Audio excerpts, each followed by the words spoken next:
finally we are here for the last session of the day today, and we survived it. So congrats to all of you for bearing with me for a whole day. Thank you. Well, this part of the session is very unique, very dear to me and to many of us who has followed Sai Baba, because one of the paths that he laid out for his followers and for generally everyone, he says that the easiest way to awaken your divinity is to think of the divinity, lose yourself in that thought, to become one with that, and in that consciousness is filled with that form and name of your choice, whether it is Jesus or Allah or Krishna or Rama, it doesn't matter. Then your mind begins to lift from your petty self and becomes one with that. So that's where the yoga happens. And he calls that the yoga of Bhakti. Now he didn't invent it, but this was what was practiced for thousands of years as one more path in this path of yoga.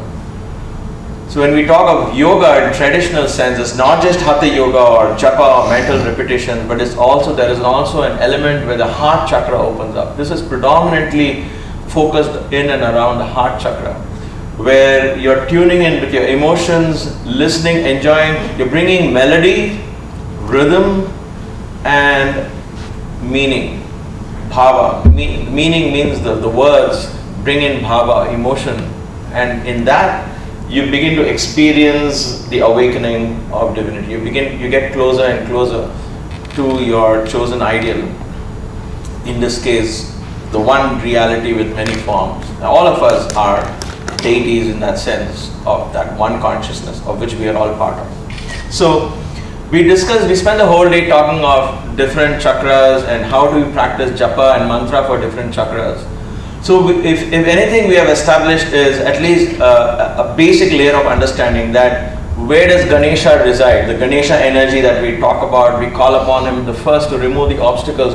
Where does he reside? Because as per the Vedic injunctions, as a chant, it's not I didn't discover this. This is all written to us and given to us in platter.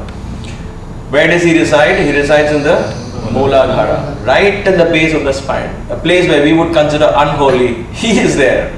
So think of that, some of the holiest places in your body. So when you talk of deep down the spine, it's deep in the innermost recesses of your mind lies this elephantine energy waiting to be awakened. And when he awakens, he clears the channels all up. That is why we are speaking to some people here, how we reduce the negative experiences in awakening spirituality. Because what happens is, when your ego begins to dissolve and divinity awakens, there's a lot of negativity because you don't want the ego to die. That's why Jesus suffered tremendously in that story. Whether it's real or not, it doesn't matter. Like with all of our stories, after a point, we don't know if it happened. But it doesn't matter because the significance and symbolism of that story is so powerful. Because there was struggle, Jesus had to die and Christ had to be born. That transformation was crucifixion. That was a pain he suffered, right? The story we hear. Similarly with all the other gods and goddesses and demons and all of that, we see a lot of struggle there, but we don't have to go through that intense struggle. The symbolism there is an element where the ego loses its ground and the real I when you begin to understand the real you, this little self disappears, and that transformation causes a lot of unpleasant, you get dreams, you get fears, you get, oh my God, this is crazy, I don't want to do this, I want to be normal, and you rush back to a normal life because some weird dream you had or some pain in the back or something happened or mood swings, ups and downs, you went through a depression or something and you blame it on this. And Patanjali says that is exactly why people fall off. They blame the path and go back. Don't lose. That is a time when you want to focus more on the path and stay with it.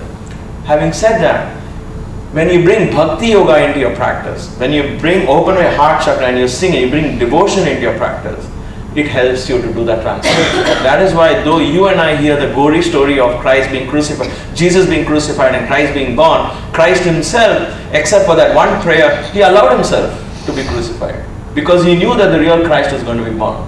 Right? He didn't see the death at the end of the cross. He knew it. There was only one point where his humanity rose up and he said, Eli, Eli, lama sabachthani. I don't know if I'm saying it correctly, but he said, God, why are you forsaking me? That is to show the human element. But the point is, he didn't suffer as much as you and I think he did. Because we dramatize everything a lot. So, when we bring bhakti, why didn't he suffer? Because he tuned into God in that sense, that Father he called, because he connected through devotion. He had conversation with his father. So in that sense, when we sing Bhakti Yoga in Indian practice, in Sanatana Dharma, song and music is very intuitively designed. It's not for entertainment at all. If you see the traditional practices of all music in India is always connected with divinity. It was to awaken the divinity within you. So understanding the magic of melody, rhythm and the meaning, the lyrics, the magic was created and you were basking in that magic, and effortlessly your consciousness would rise with no effort at all. That's the beauty of music. That's why it's called the window to the soul. And so we are going to get a taste of that. And how do we awaken Ganesha along with chant? How can we sing and tune into that energy? Awaken him. So there are many songs, kirtans, chants, if you will, on Ganesha. So what we are going to do today in today's program, in this session, is I'm going to introduce you to a very special person here. She's special because she's my mother-in-law. I'm sorry. I'm kidding. I'm in deep trouble today. Well, she's very special because she's more than my mother-in-law. She's a mother to me, and she's more than a mother. Both of them are great friends. And we have come a long way in our spiritual journey. And when I left Puttaparthi back 15 years, that was 18 years ago, or more, 1994, I was still, even though I had sung 15 years in Baba's presence, I had sung bhajans, I was still consider myself a novice in learning how to sing. But she was trained by her mother, who has composed more than 300, 400 bhajans, perhaps close to 1,000 bhajans. And most of the bhajans that you sing today found in the books is composed by her mother, Maya's grandmom, who was very divinely gifted with the ability to sing and compose. So her stories are many. And so she had learned it from her, and so she was able to share that knowledge with me and teach me and fine-tune my singing along with my yoga practice. So I really learned a lot from her, and I owe this to her. Her name is Mangala, which means auspiciousness. By the way, my name is Sunder, which means good looking. I had to throw it out there. Somebody else has to say that. Well, I know. So she was, she's a very good singer, as you're going to see very soon. In 1990, from 1991 to 1996 or 1997, she was part of the lead bhajan singer group in Sundaram at one of Baba's homes in India, in Chennai. There was a select group of people and she was one of them. And for 2 or 3 years in that group, she was the bhajan convener, meaning she was in charge of bhajan training all across South India and all of that. So it was a very privileged position that she held.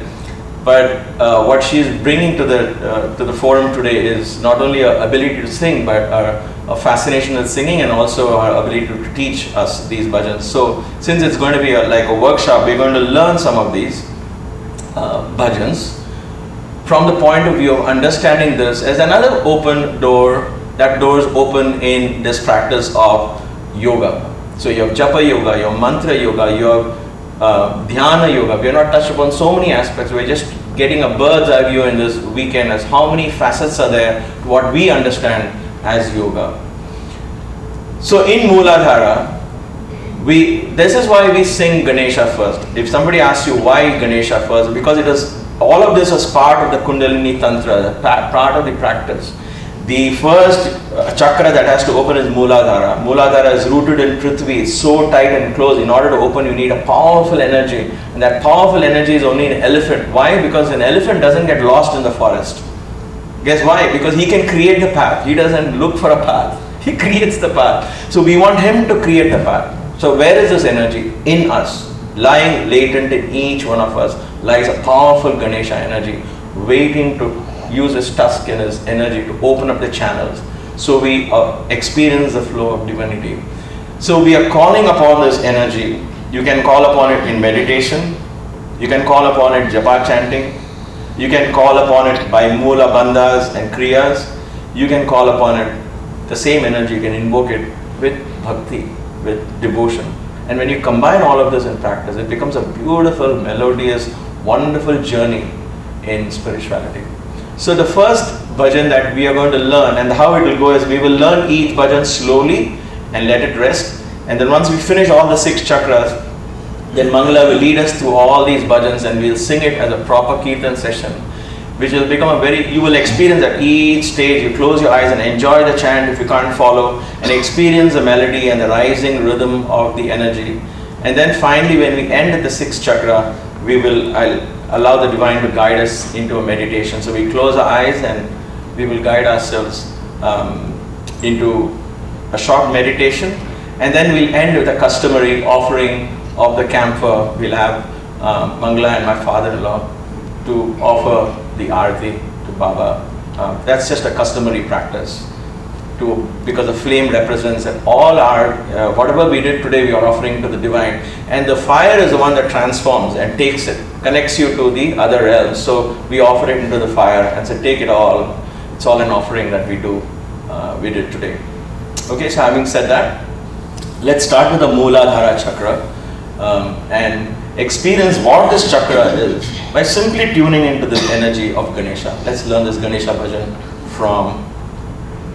with the help of it. So the wordings are there. If you can follow it, it just means Ganesha, you are the leader of all the ganas. Ganas in our bodies, all these other deeply held, why they are little creatures, ganas. So they are all these unconscious, subconscious impulses, all of that we have carried from birth, we carry them inside. So he's the lord of all of that. He'll control all those things and free you from that. So that is the general meaning, and we are calling upon him to invoke his energy. So she will sing a line and we'll follow, right? You can explain to her how we do this. Sai Ram. Thank you for having us here. As Sunder has said, the bhajan will be sung by me. I'm going to break up the lines so that it makes it even easier for us. This is the way I was taught by Amma, and so that's how I'm going to teach it to you. So we will first learn He Gananatha and Gajanana, He Ramba, Gajanana. Now the tune or melody is very crucial to these words. Sunder has taught us the whole morning about Shabda Brahma, the importance of the word. And now what we are going to do is embellish that word with the Saptaswaras, the 7 notes, and in myriad combinations.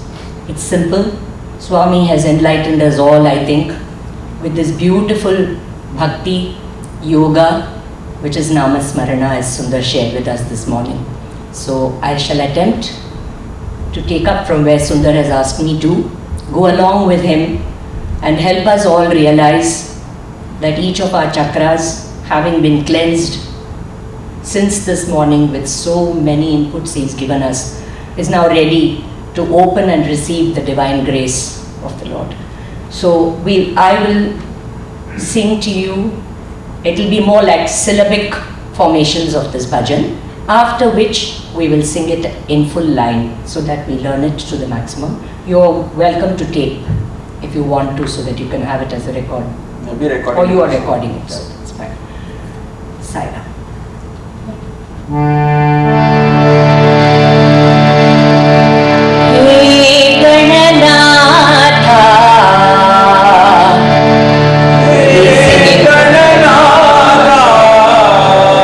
I request you to let out your voices.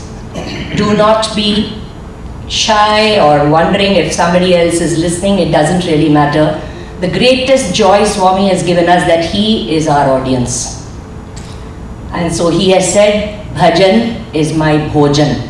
So we are actually feeding the Lord as we sing.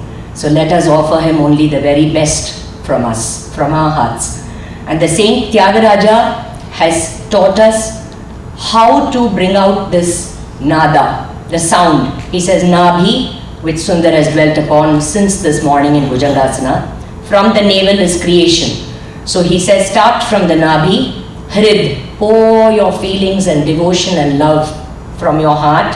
Kantha, he's taught us about the throat chakra being of the highest emotions. Bring in your throat. Rasana, where the tongue and the nasal passage touch each other. So this is the passage of real nada. So let us try, if we can, to concentrate.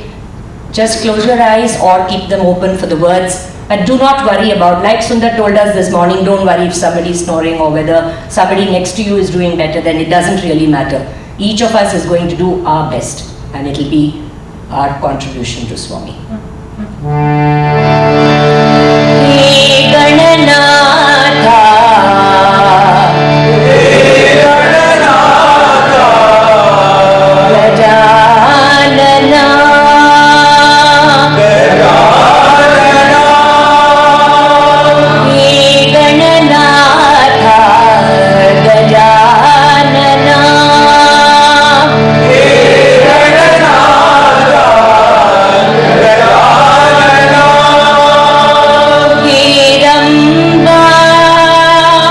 Hey Ramba, Hey Ramba, Gajanana, Gajanana, Hey Ramba, Gajanana, Hey Ramba,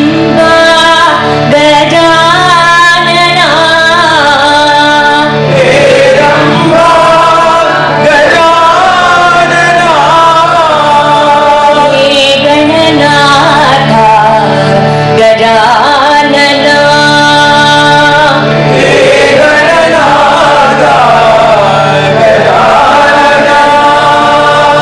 Gauri Nandana, Gajanana, Gauri Nandana, Gajanana, Gajanana, Gajanana,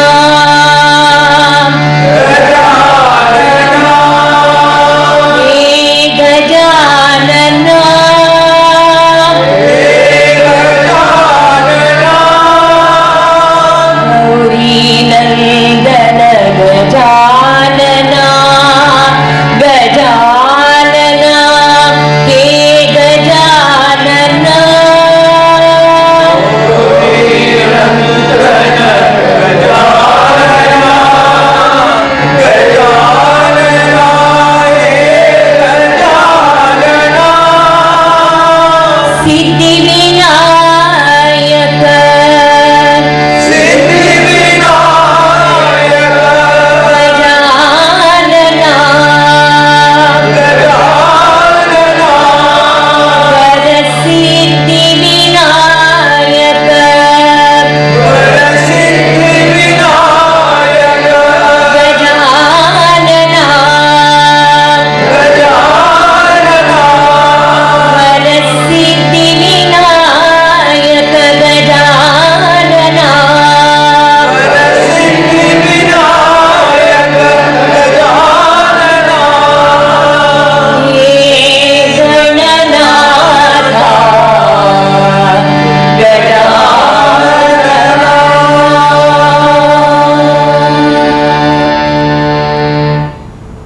Wasn't that beautiful?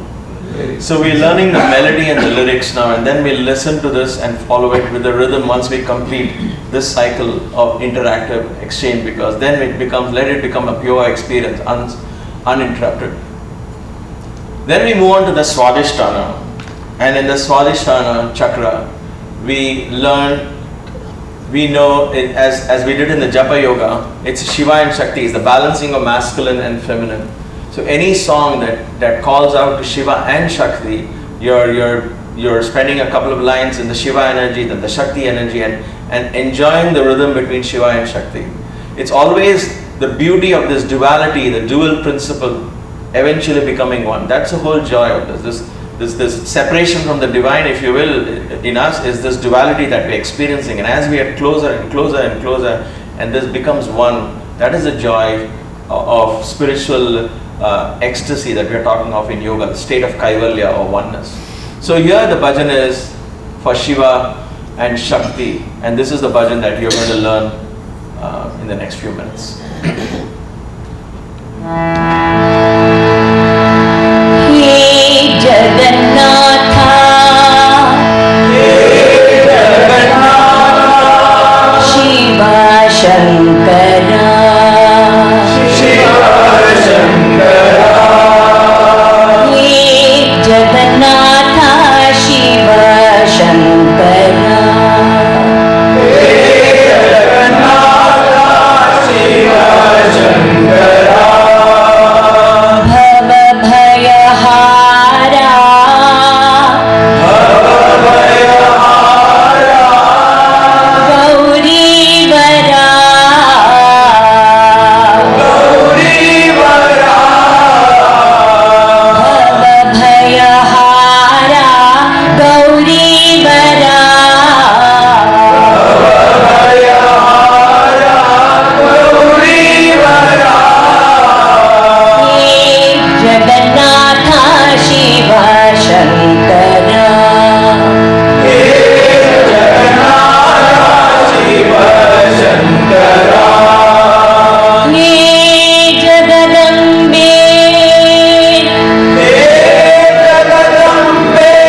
Manipuraka, the Navel Chakra, the Commander-in-Chief, the Samana Vayu that is sitting here, distributing the energies to fight out all diseases, to provide support, that comes as a son of Shiva with the 6 heads, taking care of all the 6 chakras.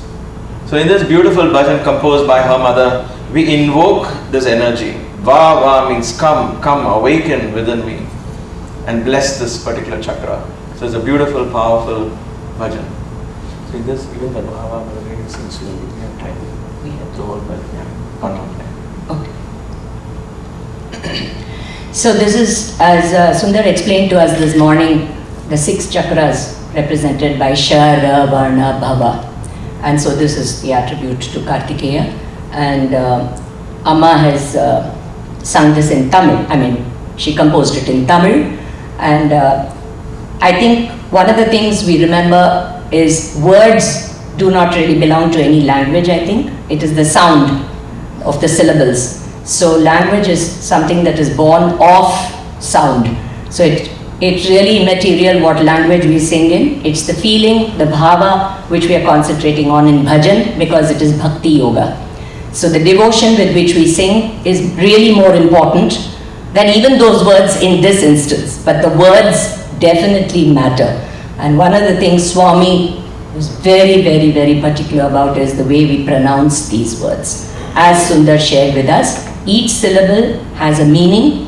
Each of them carries with them the power of that energy which it belongs to. So when we say va, va, Murugaya, come, come, when we're calling upon that energy, then there is definitely, it's going to respond to us, and that energy's response has to be received by us. So with that intent, let us learn this bhajan.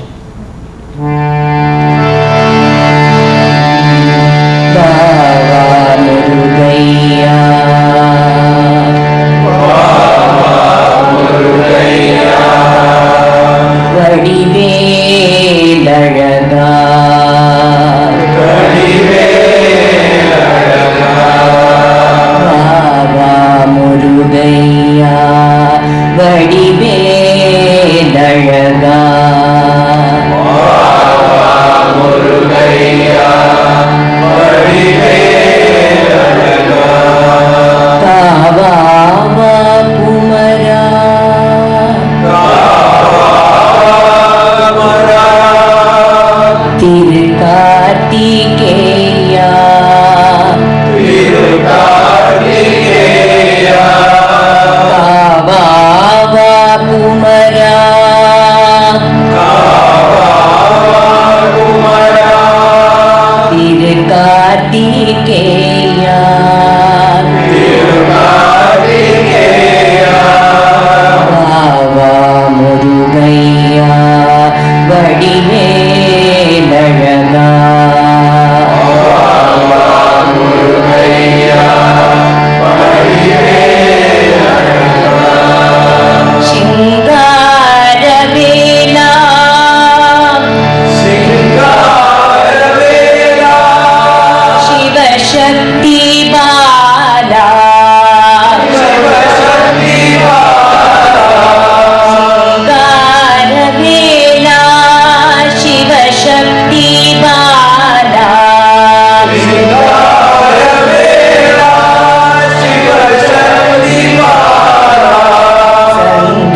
Bhava means, Ka means to protect me. Kaakkaradu, Kaapattaradu, to protect me, come to protect me. When the melody and the lyrics are so nice, when it adds to the rhythm, the energy takes you to a whole different dimension. Then we come to the Anahata Chakra. The heart chakra again is a place where Shiva resides. Everything revolves around the Shiva consciousness, ultimately merging into this. Shiva represents that one absolute consciousness. So here, because Shiva is an energy that is very powerful, when you think of the heart chakra and meditate on Shiva, you invoke the gentleness in Shiva, the meditative aspect of Shiva, the love of Shiva. And when you focus on Shiva as other energies, you can focus on different other chakras, because he is this most multifaceted divine aspect. Someday we can understand Shiva, the energy of Shiva itself. But in this heart chakra, you always call upon the Karuna Rasada, the energy of grace and love and peace and Shantam that Shiva represents. As opposed to Damarama Damaru, Damaru Bajai, that dancing Shiva you don't want in the heart. You want him to be peace and calmful and giving joy and love, and that opens your heart chakra even further. So that is the beauty, that's what we are calling upon here, this graceful element of the divine. Again, another composition of her mother. I'd like to draw your attention to the fourth line, Kalimala Bhanjana. And when Amma was teaching me this bhajan, I asked her what that meant. And she said, Kali Mala. What Sunder has been teaching us all about, what we need to get out of this body. Mala is basically the phlegm and those aspects of the negative elements which probably prevent us from opening up these chakras. So she said in Kali Yuga, that is going to be the one thing we all need to do a lot more of, the inner cleansing. So Kalimala Bhanjana. Bhanjana we know means the destroyer of that. So he is going to help us remove the Kalimala. And that is what she taught us. And he is Kali Yuga Deva. Karuna Sindho,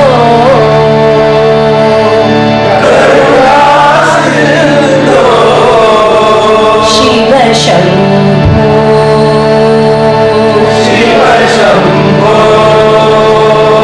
Karuna Sindho, Shiva Shambho.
The Vishuddha Chakra, which is the space where Guru teaches, his voice is heard through intuition.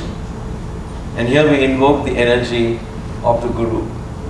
And this one Kirtan is very, very famous and it's been there for many years in India, and almost every child knows this bhajan.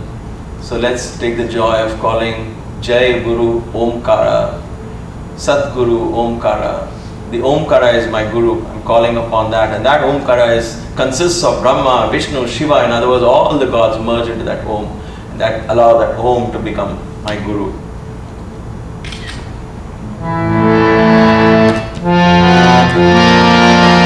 Jai Guru Omkara, Jaya Jaya. Jai Guru Omkara, Jaya Jaya. Sat Guru Omkara,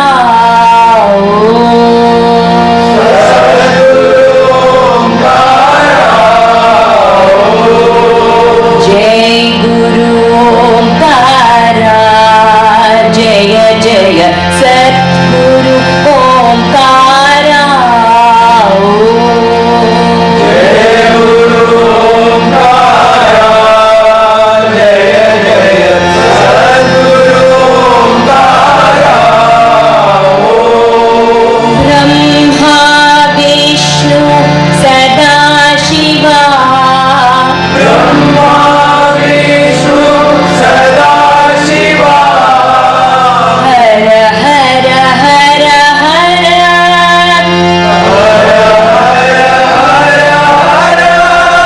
Mahadeva,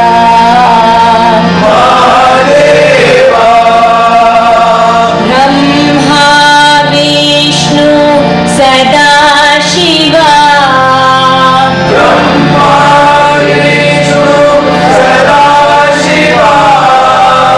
Hara Hara Hara Hara Mahadeva.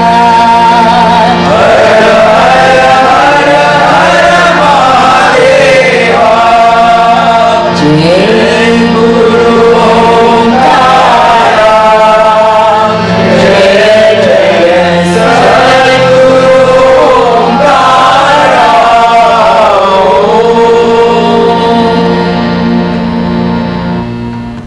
And then we seek enlightenment in the third eye chakra, the ability to see things, the ability to enact in this life with an enlightened lifestyle. And we call upon this energy of Narayana.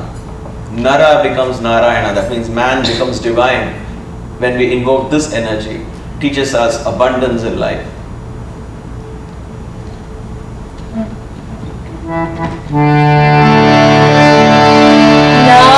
Narayana Hari,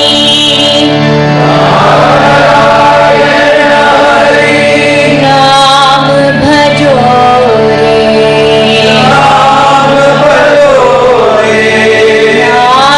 Narayana Hari Naam bhajo re, Narayana Hari Naam Bhajo re.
Sahasrara, we merge with the Adi Shakti, the primordial energy of the universe. It helps us open up completely and merge with the Shiva.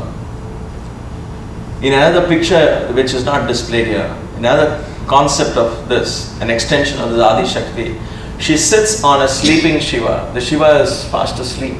In other words, Shiva is dormant. The universal absolute consciousness is dormant. But how do you experience it?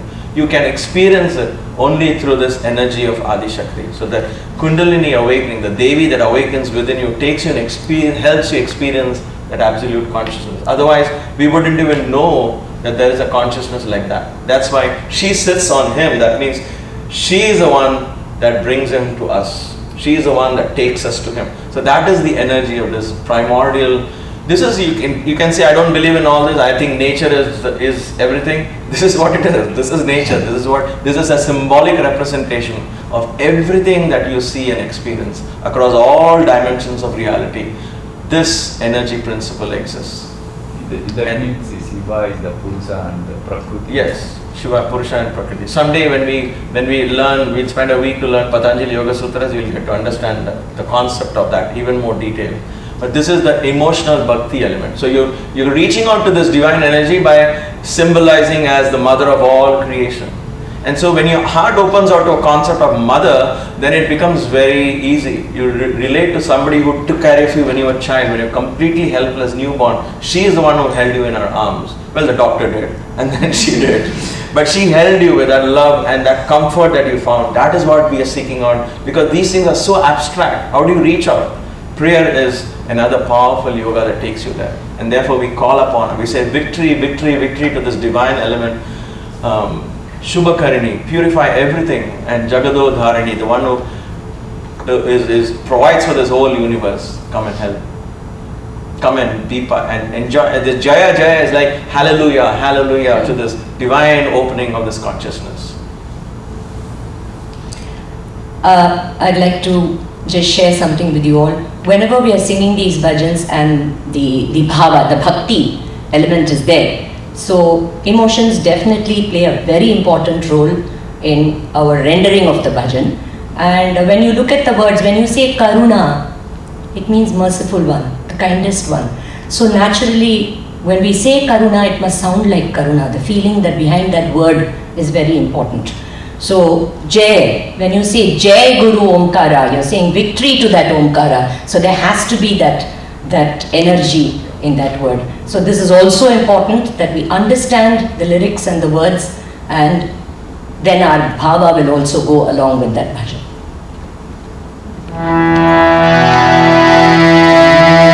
Jaya Jaya Jaya Jaya Ma, Jaya Jaya Jaya Jaya Ma,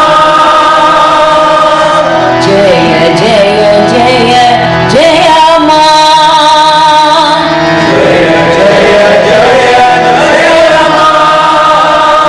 Jagat Janani, Jagat Janani,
her and then say victory to you.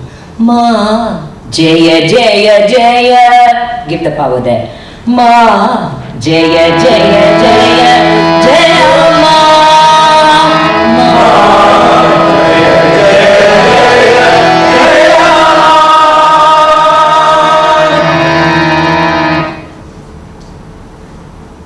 So that is the beauty of singing, and when you sing together and when rhythm comes in, the energy is profound, as we will soon see. So, having said this, let me see, right? Yes, so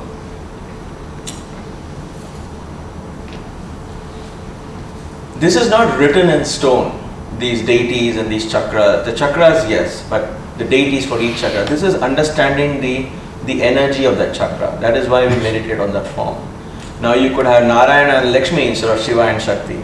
So it all depends. It's the understanding of the masculine and feminine for the sacral chakra, for example, or Murugan with the 6 heads. So there are a lot of these Puranic stories in Sanatana Dharma that relate to these. You can relate to any of them and say, you know what, I make sense with this chakra, with this deity, and then tune into that.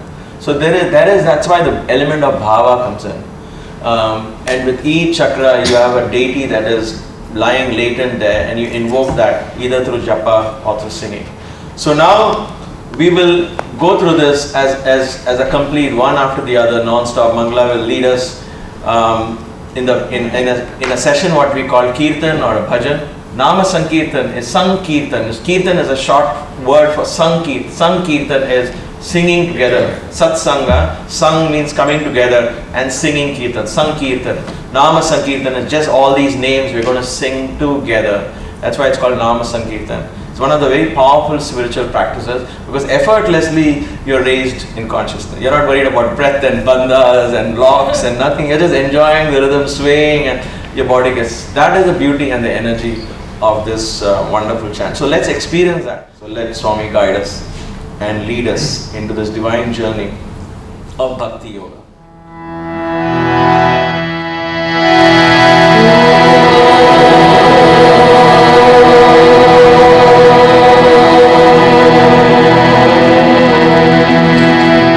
He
Jaya Jaya